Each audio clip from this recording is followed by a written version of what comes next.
Audio Jungle.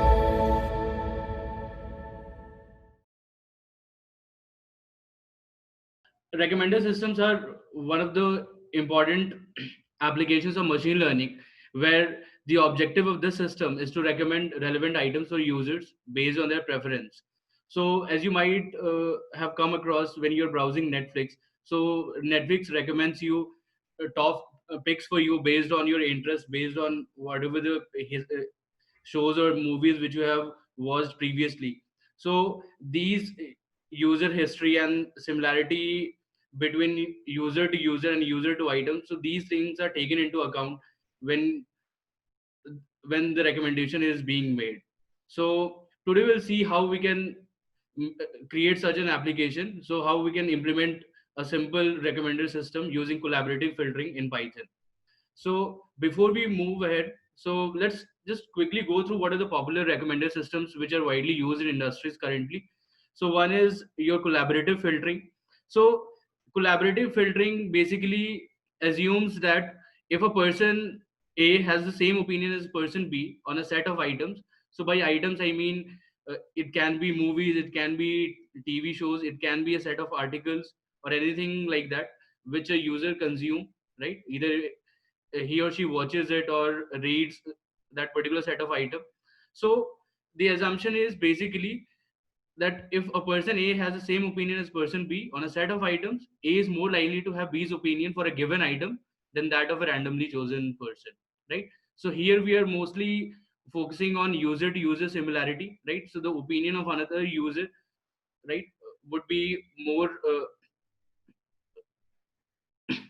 required for making recommendations for person A, right? So then another algorithm which we have is based filtering. So in this method, the algorithm try to recommend items which are similar to those which a user has liked in the past. So based on what's the description of that content is, the recommendation is made and the best matching items are recommended at the end, right? Then finally we have a hybrid approach in which there is a high we combine the collaborative filtering technique and the content based filtering technique to come up with more effective recommendations, right? So there are certain scenarios in which collaborative filtering might not work well, or there might be other situations where content based filtering might not work. So using a hybrid approach could be beneficial in those situations, right? So firstly, let's talk about what is collaborative filtering model, and then we'll go through the Python implementation of this model, right? So collaborative filtering, as I told you, focuses mostly on the user to user similarity based on whatever items they have interacted, right? So in general, collaborative filtering models are categorized into categories. One is memory based and another is model based, right? So in memory based, the approach uses the memory of previous user interaction to compute user similarity based on whatever items they have interacted in history, right? So so a typical example is what we call as neighborhood based collaborative filtering, in which the top n similar users for user are selected and they're used to recommend items which those similar set of users like, right? But the current user has not interacted yet, right? So this is a relatively straightforward approach to implement. And then next we have model based, in which we leveraged various kind of different machine learning algorithms to recommend items to user. So there are a lot of other algorithms for this, so like neural networks, Bayesian networks, then we have clustering techniques, and then we have latent factor models such as singular value decomposition and probabilistic latent semantic analysis. So today we'll cover the Python implementation of collaborative filtering based on the latent factor model, and we'll use the singular value decomposition to do the collaborative filtering, right? So let us just walk through this. What is it? So this is what we call as matrix factorization. So you must be familiar with a simple factorization of, for example, of a composite number, right? So you can decompose into a set of factors, right? Similarly, a matrix can also be decomposed into some smaller or a certain set of matrices which we call as factorization, right? So what's the basic mathematics behind this? So for example, you have this matrix A, which is an n cross d matrix, right? So we can decompose this matrix into three matrix, first which I'll call U, the second which I'll call sigma, and the third which I'll call V transpose, right? So any matrix can be decomposed into these three matrix, where U will be a unitary matrix, right? Which is also an orthogonal matrix, right?